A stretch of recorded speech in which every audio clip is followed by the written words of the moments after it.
Buen día para todos. Damos inicio a este encuentro de nuestra Cátedra de Derecho Internacional Privado, en el que en el día de hoy vamos a abordar ya la unidad número 5, que conforme al programa es las excepciones a las reglas generales de competencia en lo civil y en lo mercantil.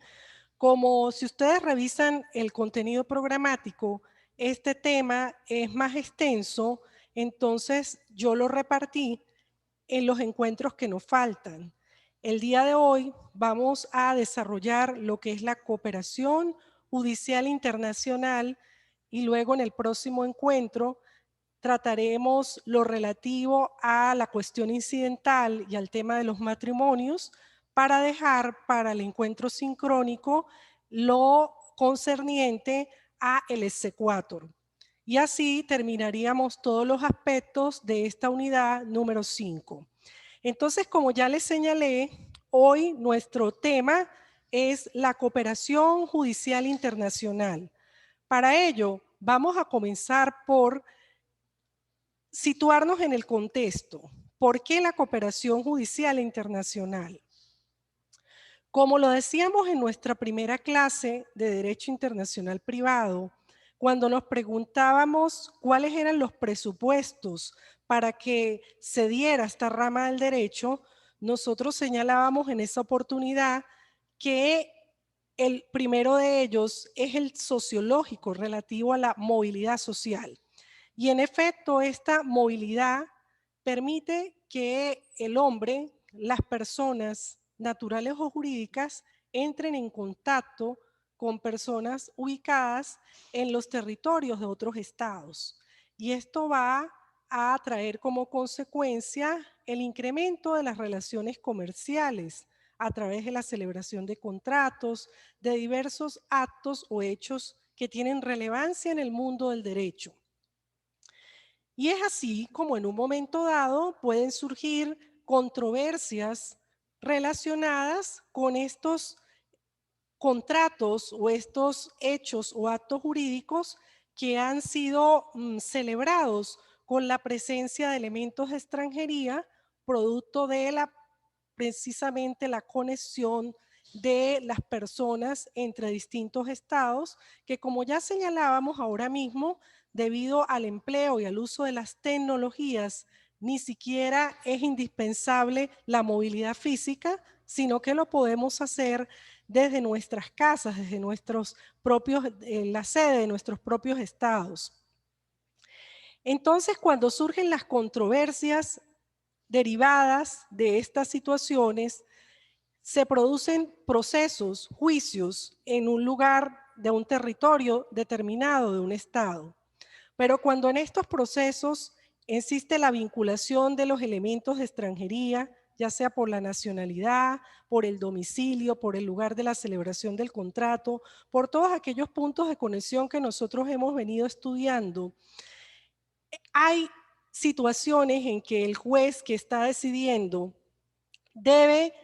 realizar actos procesales fuera de su territorio y se encuentra entonces con una barrera geográfica que si no existiera la cooperación judicial internacional serían irrealizables estos actos, pues como sabemos ningún juez tiene jurisdicción fuera de su país. Es aquí cuando surge la necesidad de la cooperación judicial internacional. ¿Qué es la cooperación? Pues es sencillamente el auxilio mutuo que se procuran los estados de forma tal que se permita la celebración y la ejecución de distintos actos atinentes al proceso que se está llevando en otro estado distinto de aquel a donde deben cumplirse estos actos.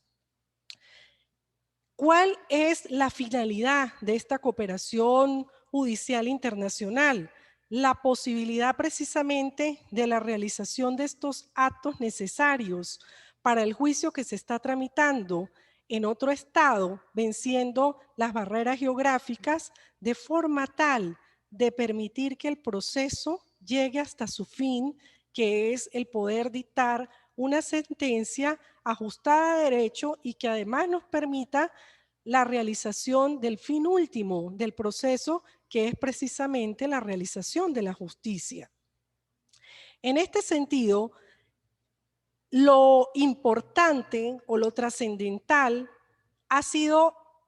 a través de los tratados, los diferentes acuerdos o convenios a lo que han llegado los estados para poder prestar esta cooperación judicial internacional, que básicamente, con relación al proceso, se centra en los aspectos relativos a la notificación, a la citación, a las pruebas y a la prueba del derecho extranjero. Porque recuerden que el juez que está resolviendo ese litigio, ese conflicto, va a aplicar una norma que no es su ordenamiento jurídico, sino que pertenece al ordenamiento jurídico de otro estado. Entonces, allí también se produce la cooperación judicial internacional. ¿Cuáles son los tratados más importantes que se han producido? En América, nosotros nos remontamos al año 1911, ya les conversaba sobre el Congreso Boliviano en la clase anterior, que se celebró en Caracas con motivo de la conmemoración de los 100 años de la Declaración de la Independencia de Venezuela, y del cual formaron parte las 5 repúblicas: Colombia, Ecuador, Perú, Bolivia y por supuesto Venezuela. Y de este congreso surgieron acuerdos y convenios en distintas ramas, dentro de los cuales destaca, para el punto que desarrollamos hoy, el acuerdo sobre la ejecución de actos y sentencias extranjeras. En este convenio, llamado por la doctrina boliviana, se tocaron aspectos importantes como el tema de las notificaciones, el tema de la realización de los actos de mero trámite y lo relativo ya a la obtención de la prueba. Luego también destaca lo dispuesto por el Código de Bustamante con relación a la obtención de la prueba y el traslado de los documentos en el extranjero. También es muy importante que los ordenamientos jurídicos en estos convenios que se han celebrado han tratado de agilizar y de colocar mecanismos que permitan esta cooperación de forma uniforme. Y han, en resumidas cuentas, los más importantes que han consagrado en estas convenciones son el exhorto y las llamadas cartas rogatorias. Así tenemos como se produjo una convención interamericana sobre exhortos y cartas rogatorias que reguló todo lo relativo a lo que es la notificación, la citación, el emplazamiento y la obtención de la prueba, de las distintas medios de prueba, inclusive de los informes como auxiliares de los informes que pueden rendir los expertos ubicados en otros estados distintos donde se desarrolla el proceso, como auxiliares de justicia. También tenemos como muy importante la Convención de La Haya relativa a los exhortos y las cartas rogatorias, que facilitó el proceso de la obtención y evacuación de las pruebas en el extranjero, sobre todo en los asuntos civiles y mercantiles, tanto judiciales como extrajudiciales. Y también la Convención de La Haya relativa a lo que son el tema relativo a las notificaciones. También tenemos dentro de las convenciones importantes que se han producido, la Convención de La Haya con relación a la obtención de la prueba en asuntos civiles y mercantiles, y al traslado de documentos de estas materias civiles y mercantiles que reposan en el extranjero, en el otro estado, siempre y cuando se conozca la dirección del destinatario. Y hay una muy importante, que es la Convención acerca de la obtención de la prueba en el extranjero, y muy importante también el protocolo adicional sobre la recepción de pruebas. Y también, adicionalmente a esto, la Convención sobre Prueba e Información acerca del derecho extranjero, porque recordemos que cuando se está resolviendo un litigio, hay la necesidad,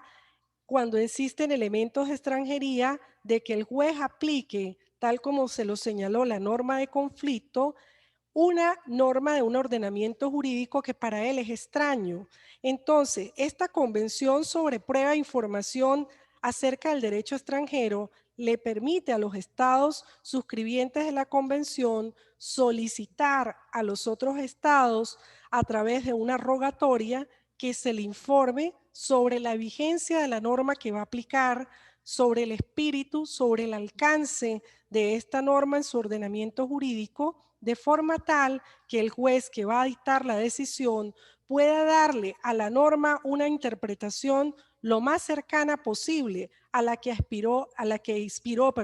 al legislador en el momento en que produjo la ley que contiene esta normativa que este juez le corresponde aplicar. También en materia de cooperación judicial internacional, destacan las convenciones que se han dado con relación a las materias especializadas, sobre todo la Convención sobre Restitución Internacional de Menores, cuando los niños y adolescentes son sustraídos de sus estados de origen de una forma irregular. Esta convención regula toda la cooperación necesaria para que el estado a donde son llevados estos niños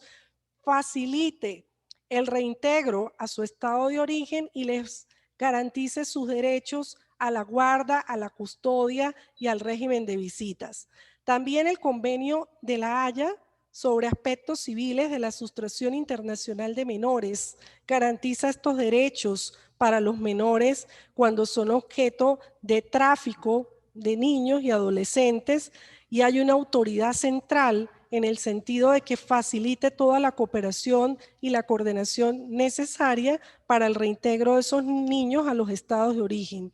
También está el Convenio de La Haya relativo a la protección del niño y la cooperación en materia de adopción internacional, de forma de facilitar el desarrollo de esta institución de adopción cuando los niños se encuentren en un estado distinto al lugar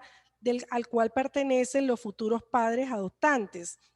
Y el Convenio de La Haya, por último, es muy importante, que se dictó para suprimir la exigencia de la legalización de los documentos públicos extranjeros. En este sentido, esta convención es muy importante porque prácticamente señaló que aquellos documentos que sean requeridos y que el Estado al cual se le requiere consideren que son documentos de naturaleza pública, con estampar la postilla de La Haya, eso al estado donde son presentados le va a indicar que efectivamente se trata de un documento público y se suprime la cadena de legalizaciones, que lo que hacía era, en definitiva, entrabar el proceso de hacer valer un instrumento público en otro estado. Entonces se ha dado una cooperación amplia también en el tema de los poderes, porque como sabemos, se permite en este sentido otorgar el poder ante la autoridad del otro país donde se encuentra la persona, y que posteriormente lo apostille sin necesidad de legalización, aunque pudiera también legalizarlo ante el consulado de su país, porque por estos mismos convenios sobre la Convención de Viena sobre relaciones diplomáticas y consulares, se permite que estos documentos, los funcionarios diplomáticos del Estado puedan certificar la autenticidad de la autoridad del Estado donde se encuentran, que ha otorgado estos poderes o estos documentos. Y en el caso de que no, inclusive, existan consulados en el lugar, se puede, de acuerdo a las convenciones, hacer esta situación, esta legalización, por decirlo así, ante un consulado de una nación amiga. Pero sin embargo, este tema de las legalizaciones de los documentos sí ya ha venido siendo superada por esta Convención de La Haya, que suprimió el tema de las legalizaciones cuando se estampe la apostilla. Se han preguntado cuál es el fundamento de esta cooperación judicial internacional que, como vemos, se ha tratado en diferentes acuerdos, en diferentes convenciones de derecho internacional privado, dentro de las cuales destacan, por supuesto, la Convención de La Haya, en sus distintos acuerdos a los que hemos hecho referencia. El fundamento, en un principio, la doctrina lo ubicó por razones de cortesía internacional. Seguidamente se planteó el tema de la reciprocidad. Yo te coopero si tú me cooperas, aplicando la fórmula del doy para que me des, hago para que me hagas. Pero actualmente la comunidad jurídica internacional reconoce que la cooperación judicial internacional es un deber de todos los estados de cooperar, de colaborar para que un juicio que se esté tramitando entre otros, en el territorio de otro estado con elementos de extranjería pueda alcanzar la realización de los actos procesales que necesita sean cumplidos en el territorio de otro estado de forma tal de que se beneficie en definitiva a la persona que acude a buscar justicia y pueda haber satisfecho su derecho obteniendo una sentencia justa y apegada al derecho porque le ha permitido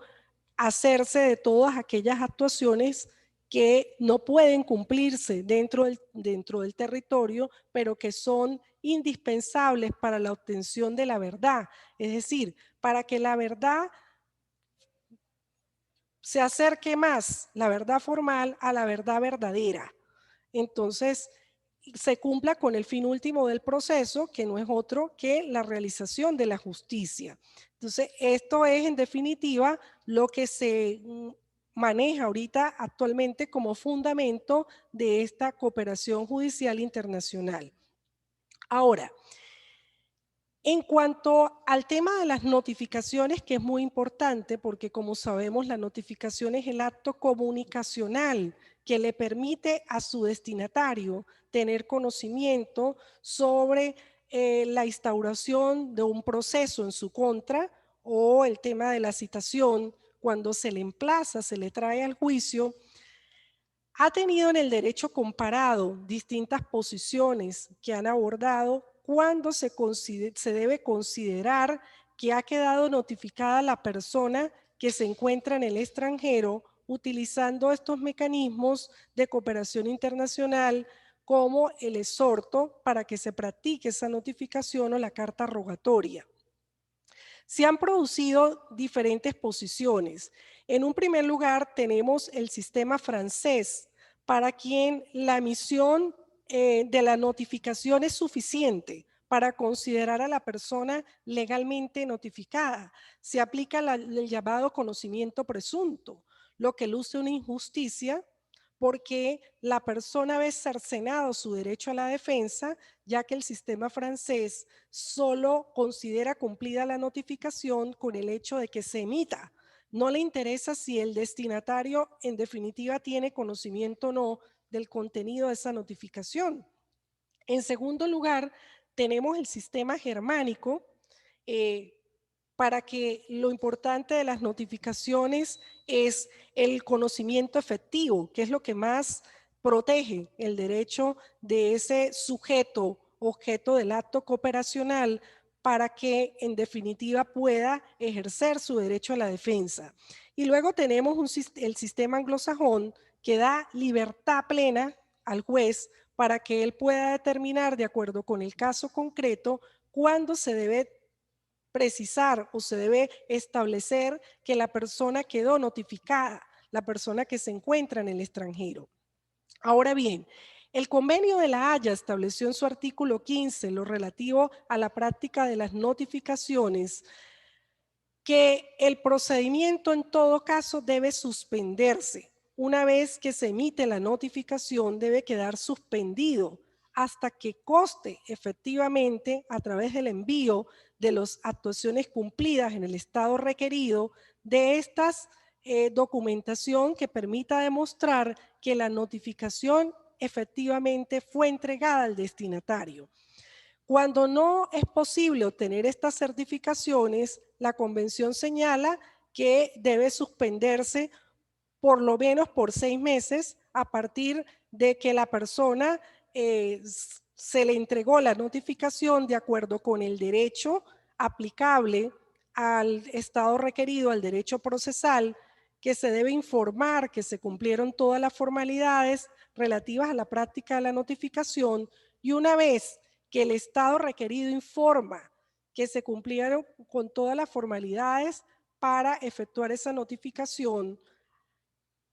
aun cuando no se envíe la copia donde conste el recibo de esa notificación por parte del destinatario, debe suspenderse el proceso por un plazo de 6 meses a los fines de poder determinar que esta persona va a ejercer su derecho a la defensa. Ahora bien, es importante que en materia de pruebas se distinga. Nosotros hemos señalado ya en la clase anterior que en materia procesal existe la aplicación de la territorialidad de la ley procesal. Es decir, se aplica la ley FORI, la ley del foro, del juez, del lugar, en este caso, donde se está tramitando el acto cooperacional. Pero la Convención de La Haya ha sido flexible en este sentido y ha permitido la Convención de La Haya relativa a la obtención de pruebas y del traslado de documentos en el extranjero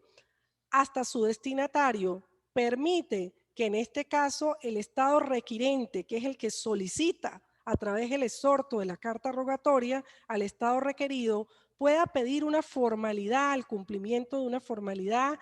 adicional que no esté prevista en el ordenamiento jurídico del Estado requerido para que el acto cumpla su finalidad. Esto se permite. Sin embargo,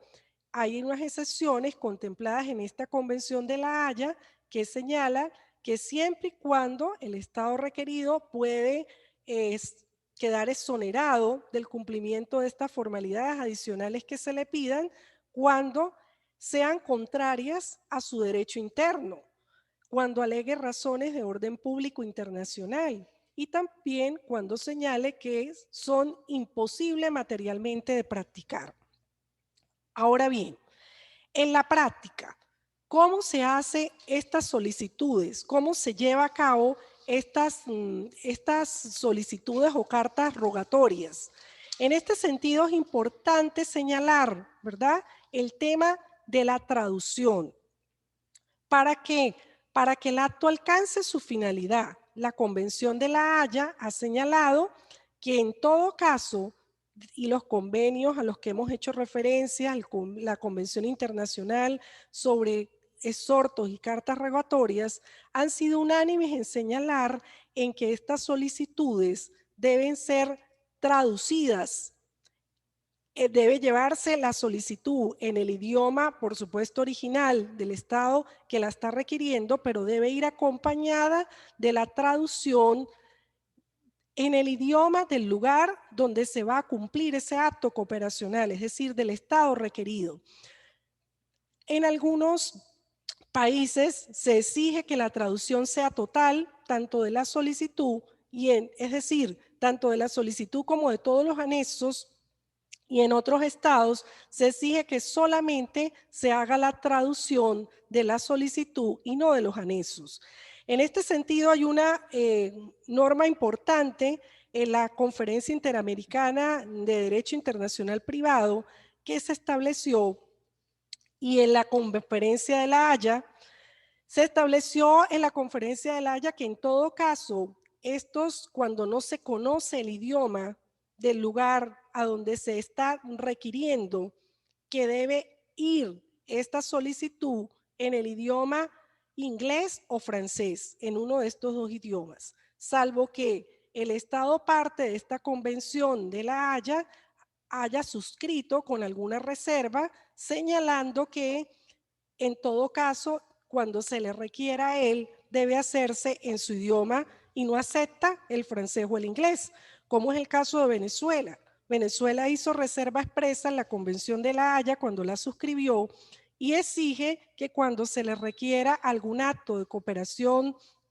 judicial debe enviarse en el idioma castellano, en español, puesto que es el idioma que conforme a nuestra Constitución y al ordenamiento jurídico interno deben practicarse todos los actos procesales. Pero salvo esta reserva, la mayoría de los Estados miembros de la Convención permiten que estos exhortos sean dirigidos en el idioma inglés o en el idioma español.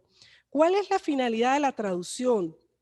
El destinatario en la traducción esencialmente primero es el estado requerido, al cual se le está solicitando, se le está pidiendo a través de este exhorto o carta rogatoria que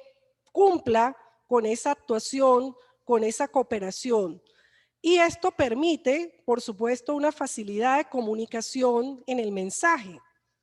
Esto con relación al estado requerido, pero con relación al destinatario final de este acto cooperacional, es muy importante que él entienda lo que se le está notificando. Entonces, la traducción aquí juega un papel relevante para que esta persona pueda en definitiva comprender el mensaje y pueda ejercer su derecho a la defensa de conformidad con los términos de la notificación, que se entere, que tenga conocimiento pleno de lo que se le está notificando, cosa que resultaría imposible si no se le tradujera a el idioma que maneja la persona en el estado requerido. Entonces tiene una doble finalidad esta traducción que se haga de las cartas y de los exhortos.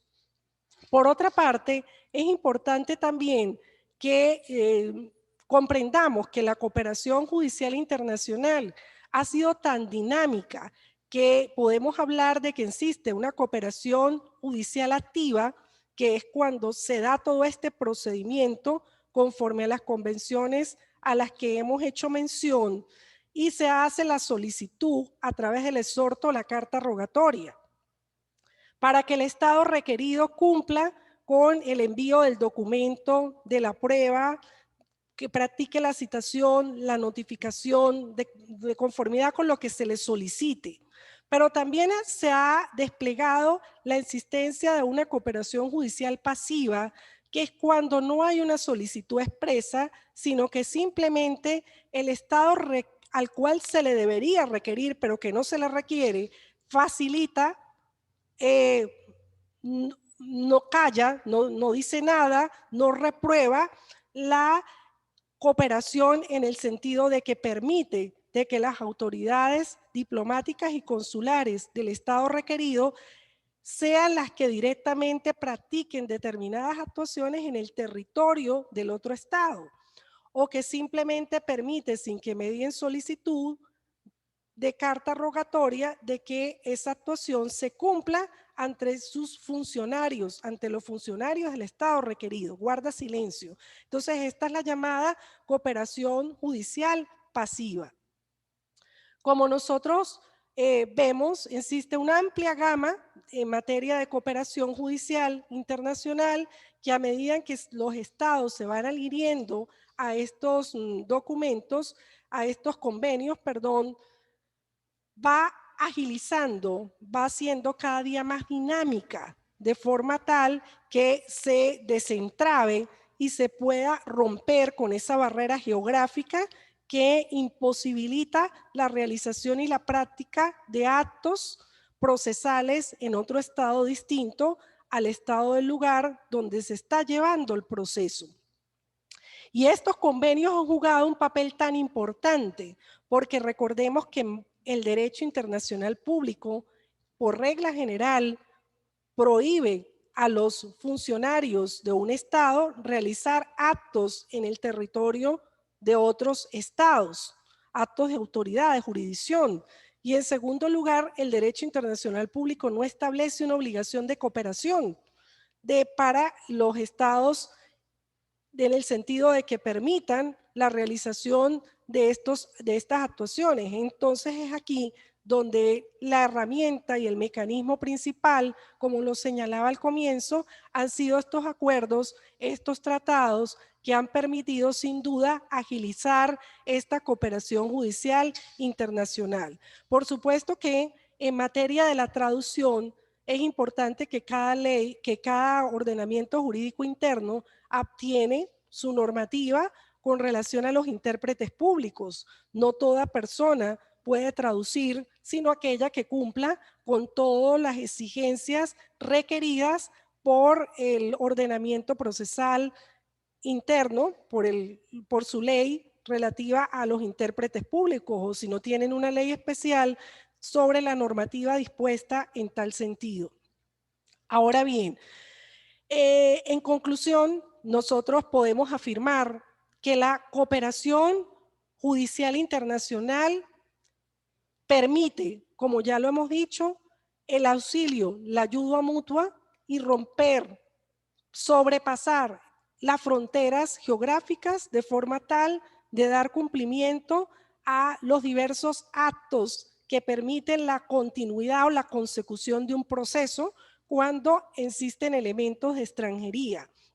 y que ameritan para alcanzar la sentencia ajustada a derecho y a la justicia que se cumplan con distintas actuaciones en el extranjero, partiendo sin duda de la notificación de la citación, que es el acto que pone en conocimiento a aquella persona que ha sido demandada, y que es muy importante aplicar lo dispuesto en la Convención de La Haya en cuanto a certificar que esa persona efectivamente haya tenido conocimiento de ese proceso, porque de esta forma se garantiza primero su derecho a la tutela judicial efectiva, su derecho a la defensa. En segundo lugar, se va a después impedir que esa sentencia que se dictó a espaldas de una persona que nunca fue notificada, por ejemplo, en el caso de los países que aplican el sistema francés con aquella comunicación presunta, no sea válida o no se admita, no se ejecute, no se permite la ratificación o la ejecución de esa decisión en otro estado, cuando, conforme al ordenamiento jurídico, el hecho de que esta persona no haya podido intervenir en ese proceso resulte violatorio a sus derechos y garantías, y entonces, conforme a este ordenamiento, esta sentencia en definitiva que se dictó resulta inejecutable porque el otro estado no la reconozca por considerarla contraria al orden público o al ordenamiento jurídico interno. Y en tercer lugar, es muy importante también el tema de la notificación, porque sin duda es lo que va a permitir que lleguemos a procesos que se correspondan con el fin último del proceso, que, como ya lo señalé, no es otro que la realización de la justicia.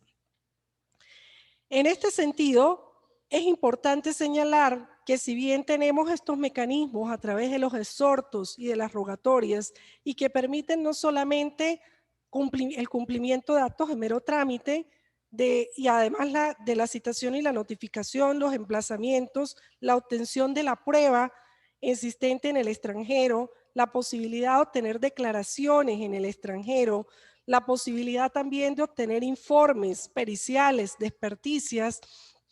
y del conocimiento de la prueba del derecho extranjero, es necesario dinamizarlos cada día más, adaptarlos a la nueva realidad tecnológica que tenemos. Y en la medida en que estos medios de cooperación judicial se dinamicen, se agilicen, resulten acordes a la realidad que impera actualmente a nivel internacional, será mucho más fácil, será mucho más asequible, y en definitiva quienes resultarán beneficiados serán los justiciables, quienes podrán encontrar con esta cooperación judicial con toda seguridad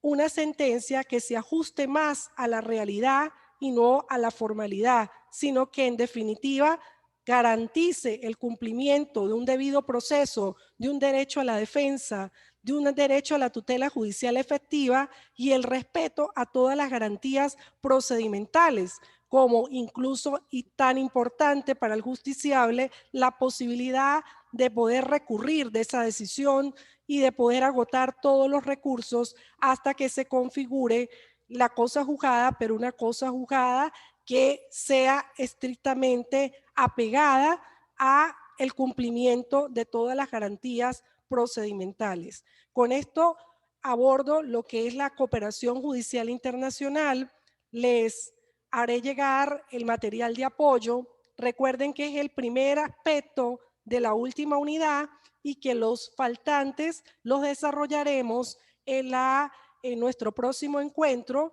y en el último encuentro que tengamos sincrónico para culminar con esta unidad. Feliz día para todos.